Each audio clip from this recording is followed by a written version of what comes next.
نحمده ونستعينه ونستغفره ونؤمن به ونتوكل عليه ونعوذ بالله من شرور أنفسنا ومن سيئات أعمالنا من يهده الله فلا مضل له ومن يضلله فلا هادي له ونشهد أن لا إله إلا الله وحده لا شريك له ونشهد أن محمدا عبده ورسوله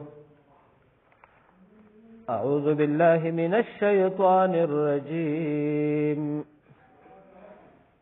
بسم الله الرحمن الرحيم إن الله وملائكته يصلون على النبي يا أيها الذين آمنوا صلوا عليه وسلموا تسليما زمارنا الفجر من درود الشريف اللهم صل على محمد وعلى آل محمد كما صليت على إبراهيم وعلى آل إبراهيم إنك حميد مجيد اللهم بارك على محمد وعلى آل محمد كما باركت على إبراهيم وعلى آل إبراهيم إنك حميد مجيد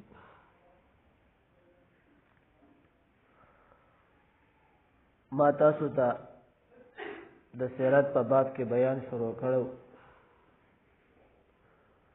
که الله رب العزت مونږ او تاسو له ژوند را نصیب کو نو ان شاء الله دا 138 جمعه به مونږ د سیرت په باب کې خبرې کوو او دا اخرنۍ جمعه د سیرت د باب ده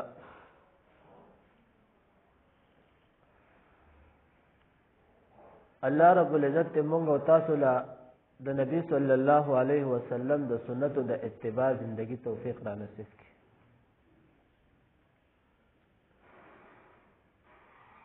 دا لسمه جمعه د نبی صلی الله علیه وسلم د وصال بیان کو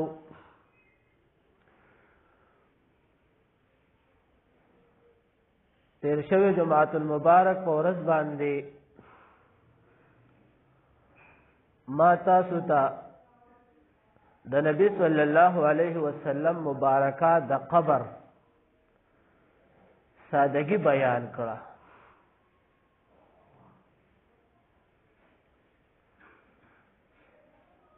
چې د نبی صلی الله علیه وسلم قبر مبارکه هغه ساده ده د مئی دمړه پشانت ده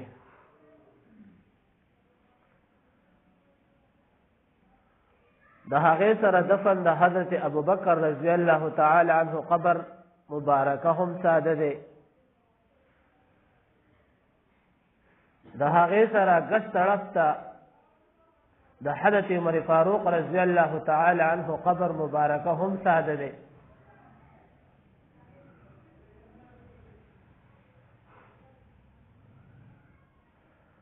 کومګ د میت لا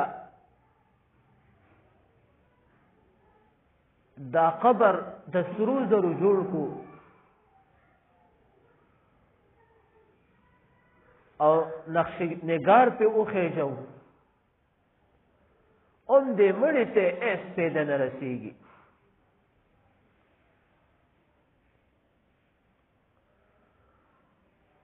ما تاسو ته ویلو چې د شوی جمعه المبارک په ورځ باندې چې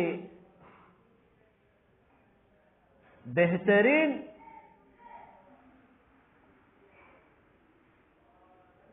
قبر مبارکه باندې چې سادهګۍ د نبی صلی الله علیه وسلم د سنت برابر وش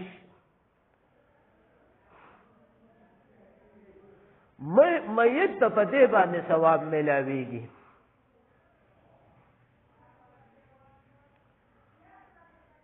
ها یو زیاده څه دی چې الته کې د وبو مساله ده قبر په وبو کې ډوبېږي نو دې ته په اسلام کې به عذر وای شریعت کې یې ته عذر وای او چته جوړ کا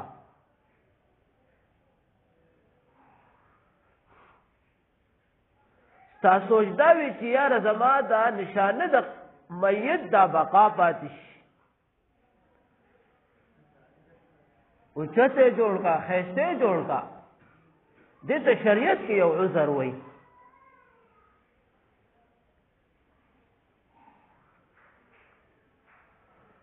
خو بهتر دا ده چې ته کله میت لقبر جوړه چې دا د سنت مطابق جوړ شي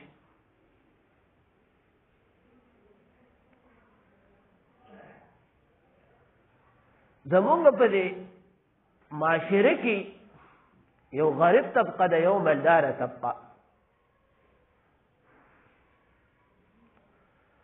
د مالدار طبقه اکثر دا کرداري چې هغه په قبر باندې رونق وخیږي ماربل په وخیږي ټایل په وخیږي هغه خالص د مقصد د پاره خیږي چې یاره دا قوم به وایي چې دا فلان کې مالدار دی او د مالدار سړي د خپل قبر باندې ساده جوړ کړی دی نو صرف د نام او د نشان د پاره د عمل کوي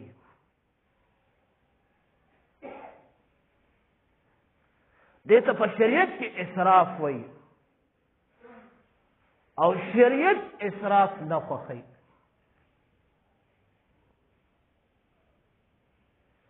دا موږ تاسو چې د خپل زندگی په سختۍ کې واقع کړي دا شریعت په موږ باندې سختۍ نه کوي شریعت موږ ته د اسانۍ زندگی را نصیب کړي ده په اسانتیا باندې دا موږ تاسو چې د خپل زندگی په مشقت کې واقع کړي د په تکالیفو کې واقع کړي د دقه وجه ده اسراف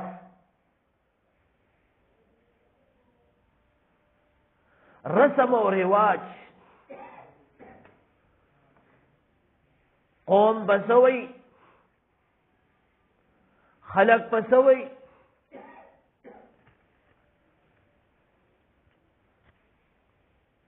شریعت د مو ساده پر د عمل نه خوخي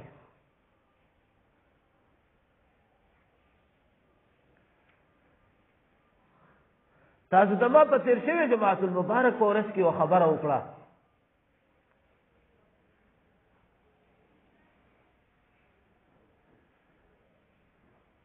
چې درې باندې وسلیختی دو لاندې باندې جمعه ده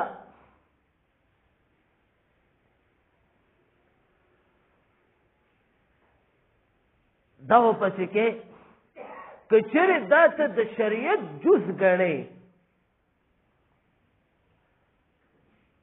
ځان په یو لقطه باندې پوي کوي کچره دا د بنده د شریعت جز غړي چې دا زما د شریعت اسره نو شریعت کې به دا شی ممنوع دی دا د حرام عمل وکړي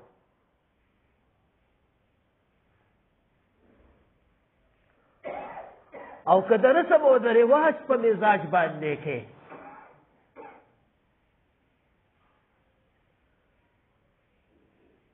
چې دا زما د معاشرې یو رسم او رواج دی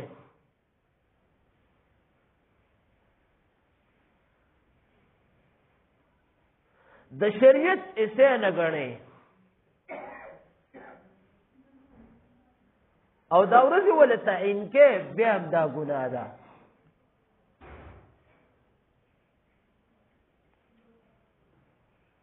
خو چرې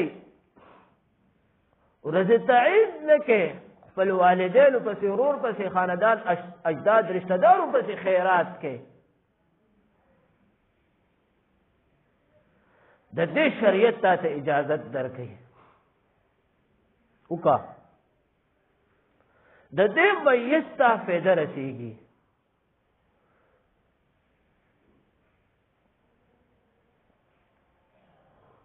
او زمونږ علما لیکي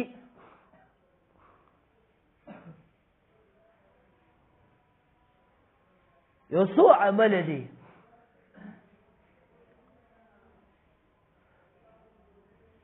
خپلو میت پس هغه عمل وکړي چې همیشه ثواب هغه ته همیشه رسیږي.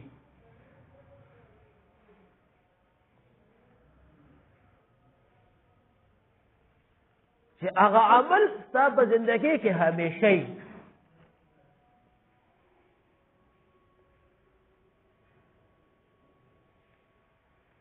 مدرسه جوړه کا، په مدرسه کې خرچه وکا، هغه کې الله علما تیاری، طلبا تیاری، حفاظ پکې تیاریږي، د علم پتنګال پکې تیاریږي چې د کومه پورې دا سلسله روانه سمایت او پکې الله ایسا ور کوي.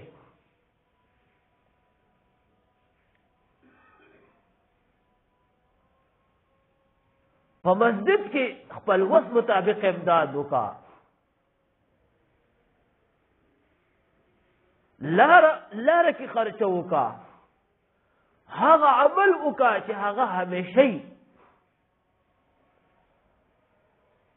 میت ته مستا ثواب ملاویږي. که څه خیرات وکي هغه وختي مستا میت ته په هغې باندې ثواب ملاو شي.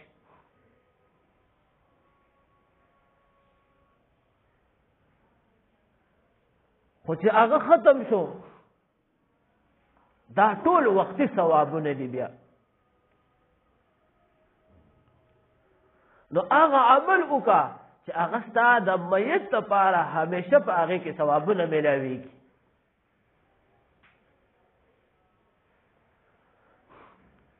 زمونږ او ستاسو دپاره د پیغمبر علیه الصلاة والسلام زندگی دا نمونه ده.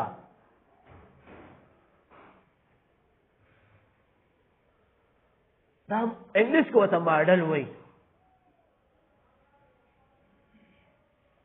دا نمونه ده چې موږ تاسو په هغې باندې عمل کوو، زندگی به مو تاسو په هیڅ مشکل نه وي، زندګۍ کې به م خوشحالی دي.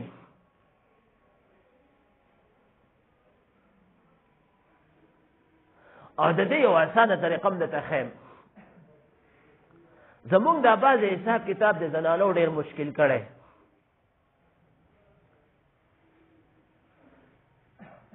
چې کور کې داسې مشکل لاش ته پوهېږې وس دې وخت کې د زنانو سوی موږ مسلمانان یو او الحمدلله مو سره وایې وی زه به د خپل د جماعت د ملا نه تپوس کوم چې دا په شریعت کې شته او که نشته.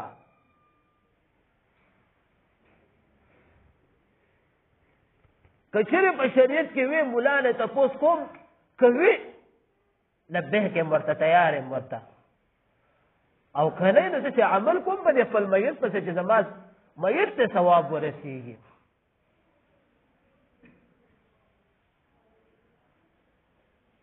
وی مسلمان هم د قرآن او د حدیثو خلاف نشم کولی. قبر دی وروسته حشر دی محشر دی قبر دی عذاب دی جنت دی جهنم دی چې دا خبرې ورسره سام دی کړي زنانو دا زړه راحمدي دي.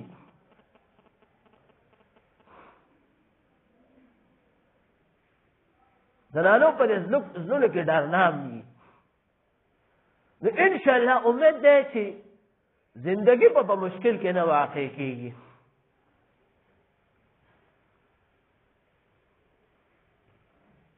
نو دې کې د شر او د جګړو څه مقصد نه جوړېږي. بیا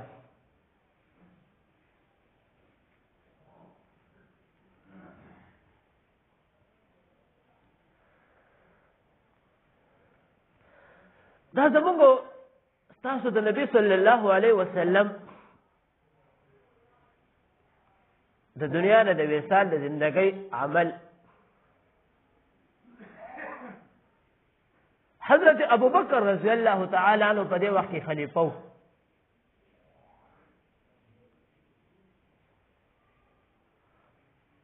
دور د نبی صلی الله علیه وسلم په دنیا کې تشریف فرماو.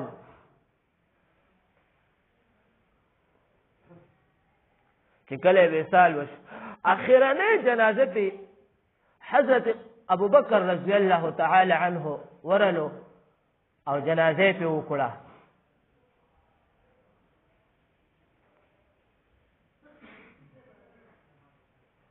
پخوا زمانه کې به بادشاهان داسې وو چې هغه به مکمل علما وخوا دا اوس یو 200 کاله تقریبا کېږي چې پیرنګي خپل یو داسې کردار وکړو چې د علماو نه د باچاهت یې واغستې. دا کردار ټول د پیرنګي دی. علما یې بدنام کړل. زما استاد په ذهن کې علما سپک کړل معاشره کې.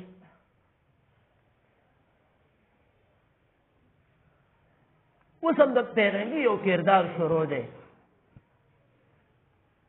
د جهاد په نام. پیرنګي جهاد ته د دهشتګردۍ نام ورکړی.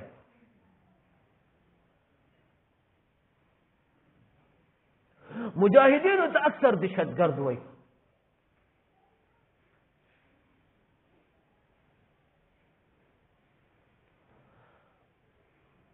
دغه شانتې اوس یو نوې مسله را مخې ته کړه.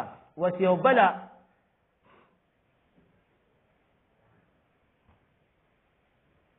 په تبلیغ باندې پابندیانې لګوي، خو د مسلمان په لاس یې پې لګوي. چې کله د مسلمان په لاس یې ولګوي نو په خپل ملکونو به مبلغین تبلیغین حضرات بند کړي. لارې به د مسلمانۍ هغه رکاوټ جوړ شي.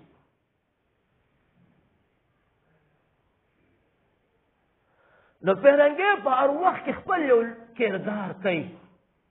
پخوا زمانه کې به باچاهان داسې چې دا به اکثر اوچت عالم وو.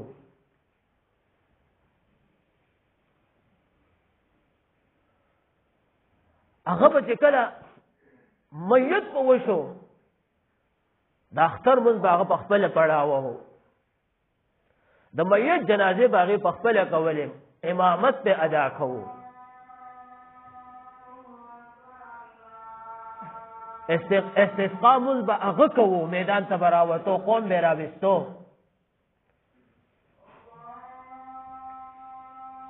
اوس خو تاسو مونږ ټول وینو معاشره کې مونږ له الله د مسلمانان ملکونو لا داسې باچاهان راته مختص کړي دي چې هغې صرف د عباداتو نه لرې ساتلي دي، د دین نه ناخبره دي.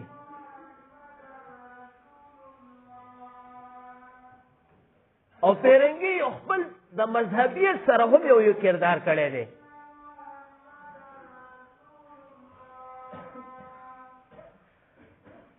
هغې ته وایي چې کوم مذهبي لوک دی د پیرنګیانو، عیسایت والا، یهودیت والا، هغې ته وایي چې ستاسو کار د خپل مذهب سره دی، د خپل عبادت خانې سره دی. دا مشران هم دله درکړي دي، میدان ته به نه راځئ.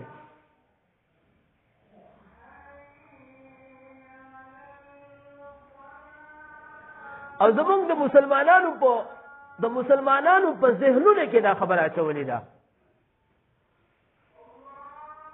چې مولا ستا کار صرف د محراب او د مسلې سره دی، ته به باچاهت ته نه راځې. نو هر قسمه لوبې را باندې اوس دي وکوي په مسلمانانو باندې. دا څه چې پاتې دي دا د علماو د جهد دی چې لګیا دي، همت کوي. نبی صلی الله علیه وسلم حضرت ابو بکر رضی الله تعالی عنه جنازه وکړه. خلیفۃ المسلمین به ورته ویل، مسلمانانو خلیفہ. دفن چې نبی صلی الله علیه وسلم مبارکه دفن. حضرت انس رضی الله تعالی عنه فرمایي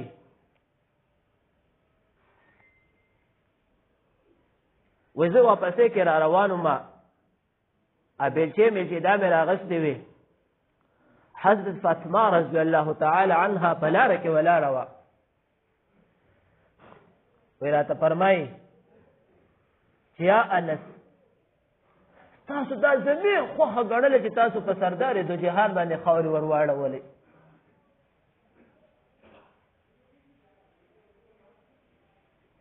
حضرت انس رضی الله تعالی عنہ په مسلمانانو کې یو داسې غم و داسې غم داسې پریشانی چې د ورځ وه او په ورځې کې په موږ باندې تیارې شوې.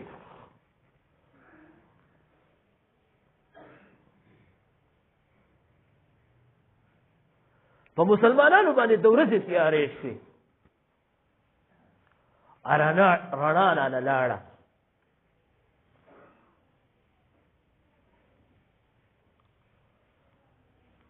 یو صحابیات ته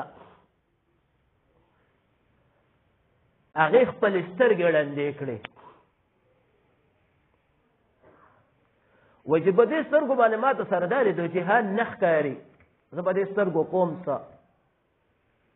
لنده به ګرځېده. دومره عشق او محبت د نبي صلی الله علیه وسلم سره.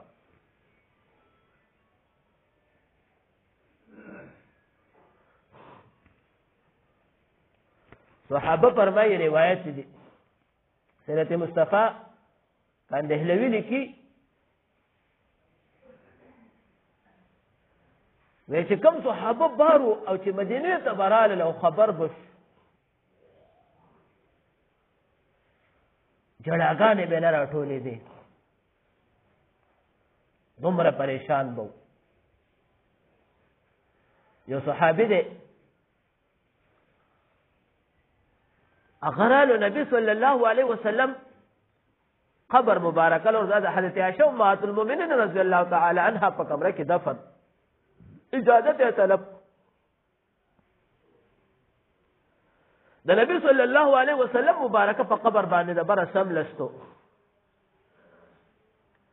او جړای کولا.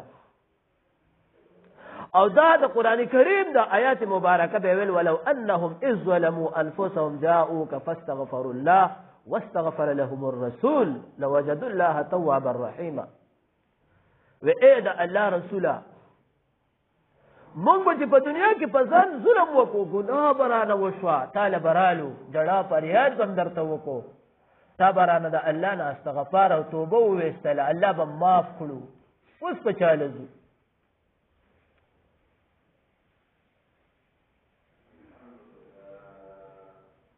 جلالین محشلی کی وی د قبر نه وته دا الفاظ راو خطل غفرت غفرت غفرتا غفرتا الله وبخل الله وبخل.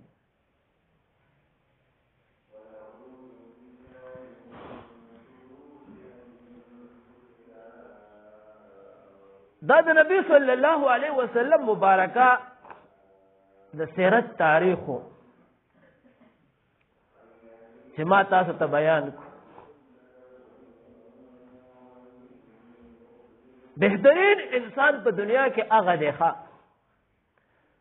چې هغه د نبی صلی الله علیه وسلم د سنتو اتباع وکړي.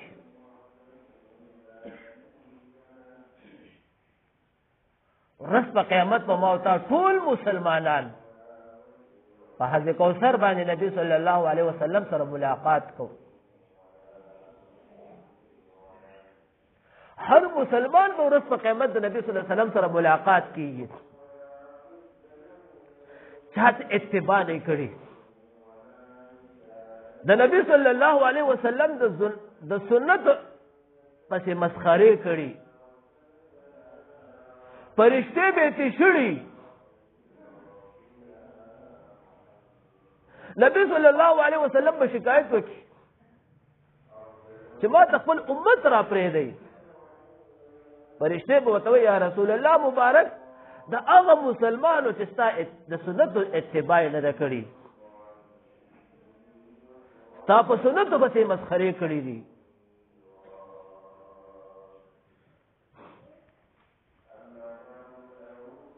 دا یو څو خبرې کوم. دا دنیا ګورې روانه ده ښه، دا یو ګاډی دی چلیږي، څوک ته کوزیږي او څوک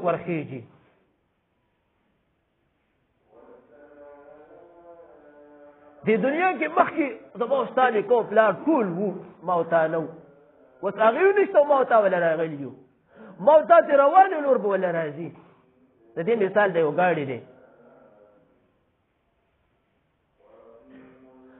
ګوره ما او تا به نبی صلی الله علیه وسلم له مخامخ ورزو یو اوس زندگی د زندگی پته نشته د استا د زندګۍ پته نشته د ټماټر وارنټي شته خو ګوره زما ستا وارنټي نشته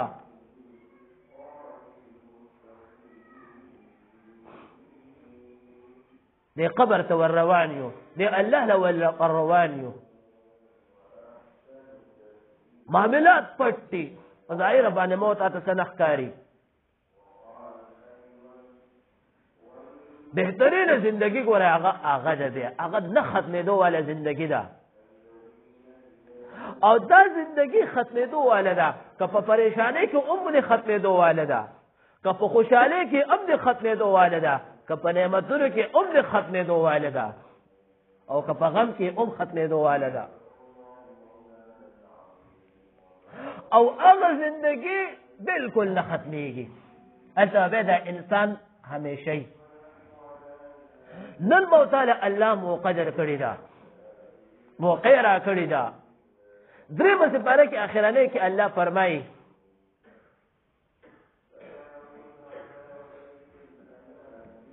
چې که اوس په دنیا کې د ذرې څه عمل او کورس په قیامت کې الله لویني الله به در مخامخ کې وبیني او کچري دی قبر تمال راشه دا حقیقی زندگی وینه وی ملء الارض ذهبا او فضه کدا دنیا د سرو زرو ډکه کې او د سپینو زرو ډکه کې او الله ته پیش کې بل يقبل نه قبليږي په دې دنیا کې د مثقال د ذره عمل بنه قابل او هم قبر کې محشر کې ورځ په حساب دی ویني که د ذرات دی وکړو که د شر عمل دی وکړو هم به ویني مثقال ذره خيرا يرى مثقال ذره شرا يرى سورہ زلزال کې اخرانه الفاظ او کچري التلال شي او دا ټول دنیا د نعمتونو ډکه کې او الله د پاره پیش کې فلا يقبل نو الله رب العزت د ما او تاسو ټول مسلمانانو له د پیغمبر علی السلام د سنت د اتباع زندگی را نصیب کړي